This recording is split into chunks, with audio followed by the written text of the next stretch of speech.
ہم زبیری صاحب سے ذرا پوچھ لیتے ہیں کہ ہوا کیسے ہے. زبیری صاحب, آپ نے سارا کیس دیکھا, سنا, پڑھ لیا, تو تھوڑا سا بتائیے گا کہ ایکیوزڈ اب تو وہ مجرم ہو گئے, اب ظاہر سزا ہو گئی ہے, غلطی کہاں پہ, ان کے وکیلوں سے غلطی ہوئی یا ان سے غلطی ہوئی, کہاں پہ چھپایا گیا اس ایسٹ کو؟ بسم اللہ الرحمن الرحیم. دیکھیے اس میں بڑا امپورٹنٹ پوائنٹ ہے جو ابھی آپ نے علی ظفر صاحب کی بات سنائی اور آپ نے اور لوگوں کی بات سنائی, انہوں نے تو پہلے ہی فیصلہ کر دیا تھا کہ فیصلہ کیا ہونے لگا ہے.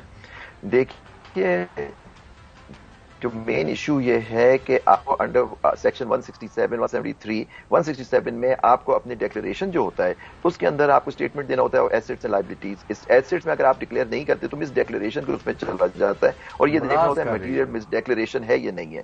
لیکن دیکھیے انہوں نے ابھی ایویڈنس جو تھی وہ ان کی طرف سے آئی الیکشن کمیشن کی. پہلا تو پوائنٹ یہی تھا کہ 3 دفعہ کیس واپس ریمانڈ ہوا ایڈیشنل ڈسٹرکٹ جج صاحب کو کہ جی آپ جورسڈکشن کا پوائنٹ ڈیسائیڈ کریں کہ کیا الیکشن کمیشن مجاز تھا یہ کمپلینٹ فائل کرنے کے اور لمیٹیشن کا ایشو.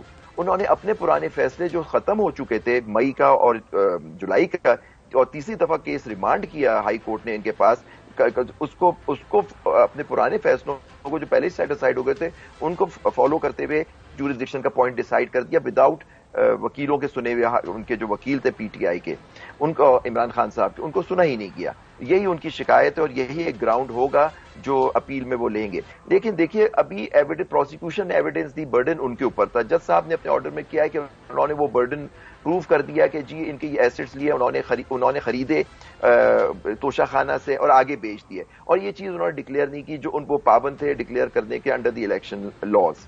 یہ ان کا فیصلہ. لیکن ایک بڑا امپورٹنٹ پوائنٹ جو رہ جاتا ہے کہ دیکھیے عمران خان صاحب کا 342 کا بیان آیا, اس کو بھی مد نظر رکھنا چاہیے تھا. انہوں نے کیا ایکسپلینیشن دیا اس کے بارے میں. پھر ان کی ایک لسٹ آف وٹنسز تھی, ایک گواہان تھے جو ان کو پروڈیوس کرنا تھا اپنانے کے لیے. جو علی ظفر صاحب نے بات کہی کہ کس طرح سے ہوا, ہم نے یہ ساری دی, وہ بلاتے ہیں ان لوگوں کو شہادتوں کو کہ دیکھیے اس طرح سے ہم نے ڈکلیئر کیا, انکم ٹیکس میں ڈکلیئر کیا, یہ وہ انہوں نے سائٹ بند کر دی.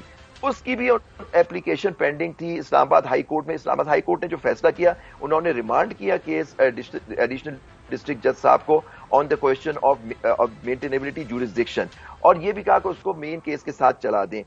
تیسری بات جو تھی, انہوں نے اس کی جو خلاف باعث کی کمپلینٹ تھی اس کو ریجیکٹ کیا, مسترد کر دیا کہ جی باعث نہیں ہے. اسی کیس لا سائٹ کر کے یہی جج سنیں گے, جبکہ سیریس ایشوز ہیں کہ یہ جج صاحب نے فیئر ٹرائل دیا ہے یا نہیں, جو ایک آپ کا آئینی حق ہے under article 10A of the constitution.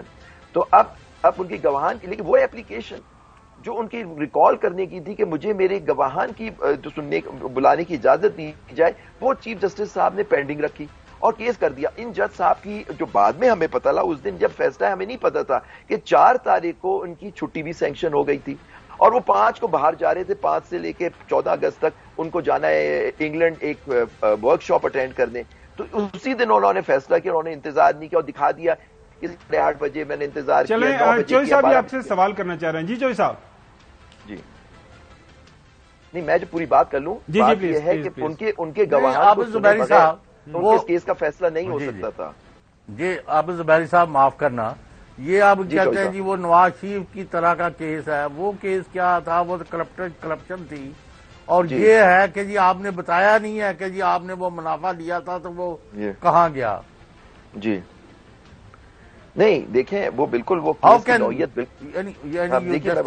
اس کی کیس نوعیت دوسری تھی. اس میں وہ ایون فیلڈ کے اپارٹمنٹس تھے, وہ قطری خط تھا اور یہ ساری چیزیں وہ سامنے آئے. سپریم کورٹ کا ایک فیصلہ تھا اور انہوں نے کہا کہ آپ نے اپنا ڈیکلیریشن دے دیا, اپنے ایسٹس کو آپ نے چھپایا. دیکھیے اگر آپ نے مس ڈیکلیریشن کی ہے اس کی پینلٹی تو ہے. سیکشن 174 کلیئرلی کہتا ہے, 173 کہتا ہے کرپٹ پریکٹس کیا ہے, اور 174 میں وہ سزا اس کی تجویز کی ہوئی ہے کہ یہ سزا ہوگی اگر آپ اس کے مجاز ہوں گے, آپ کو اگر ہولڈ کرے گی کورٹ کے آپ نے مس ڈیکلیریشن دیا.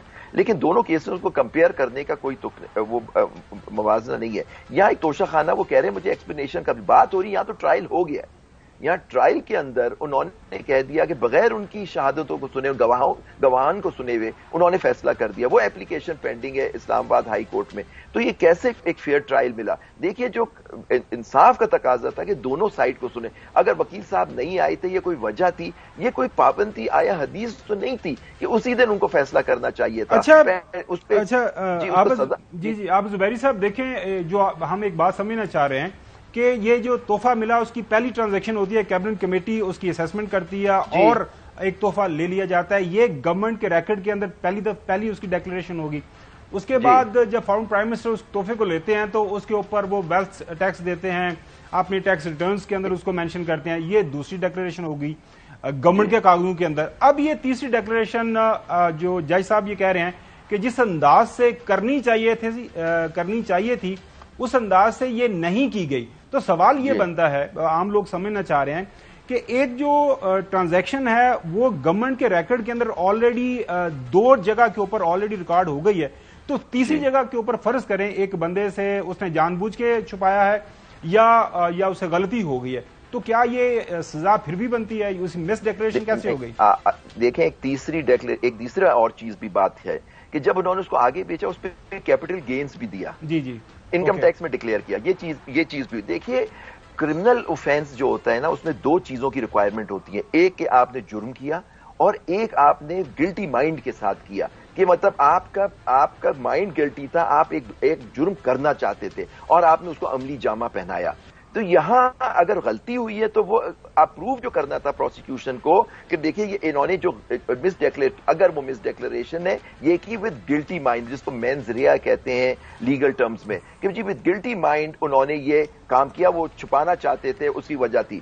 وہ کہتے ہیں وہ جو ابھی علی ظفر صاحب کو آپ سنا ہے, انہوں نے جو لیگل ریکوائرمنٹ تھی ان کے حساب سے انہوں نے ساری پوری کر دی. اگر انہوں نے پوری کر دی تو جج صاحب کو ان کے گواہان کو بھی سننا چاہیے تھا فیصلہ کرنے سے پہلے, کیونکہ یہ تو میرا بنیادی حق ہے کسی بھی ایک ملزم کا کہ جی اس کو سنا جائے. لیکن زیادہ تر برڈن جو ہوتا ہے وہ پروسیکیوشن پہ ہوتا ہے, لیکن بعض دفعہ برڈن ٹرانسفر بھی ہو جاتا ہے. وہ اپنے گواہان لانا چاہیے تو عموماً ایکیوز نہیں لاتا اپنے گواہان, لیکن یہاں انہوں نے ایک لسٹ دی ہوئی تھی جو جج صاحب نے ریجیکٹ کر دی تھی. اس ریجیکشن کے خلاف ایپلیکیشن ہائی کورٹ میں پینڈنگ تھی. ہائی کورٹ نے باقی سب ایپلیکیشن کا فیصلہ کر دیا, اس کو پینڈنگ رکھا کہ میں بعد میں فیصلہ کروں گا. تو وہ بھی عابد زبیری صاحب نوٹسز ایشو ہو گئے تھے اس ہفتے کے لیے, وہ بھی سارے دونوں اطراف کو. جی لیکن دیکھیں نا, انہوں نے تو کیس کا فیصلہ ہی کر دیا, انہوں نے فیصلہ کر دیا تو رہ کیا گیا. جی بالکل. جی چوہے صاحب. اچھا عابد زبیری صاحب یہ فرمائیں, how soon he will be out from this conviction? دیکھیے اگر یہاں کتنی جلدی باہر آ جائیں گے چودھری صاحب, اگر یہ انصاف ہے اور عدالتیں آزاد ہیں تو یہ فوراً آ جائیں گے باہر, کیونکہ دیکھیے ان کی سزا جو میکسیمم سزا ہے وہ 3 سال ہے. لا یہ کہتا ہے کہ 7 سال یا اس سے کم ہو, سزا کم ہو تو فوراً عموماً اپیل میں سینٹنس جو ہے وہ سسپینڈ ہو جاتی ہے. یہ ہماری جورسپروڈنس سے یہ کیسز ہیں, لیکن یہ دیکھنا ہوگا ہائی کورٹ میں جب ان کی اپیل جائے گی تو وہاں اس پہ جب وہ اپنی ایک سسپینشن آف سینٹنس کی ایپلیکیشن دیں گے اس پہ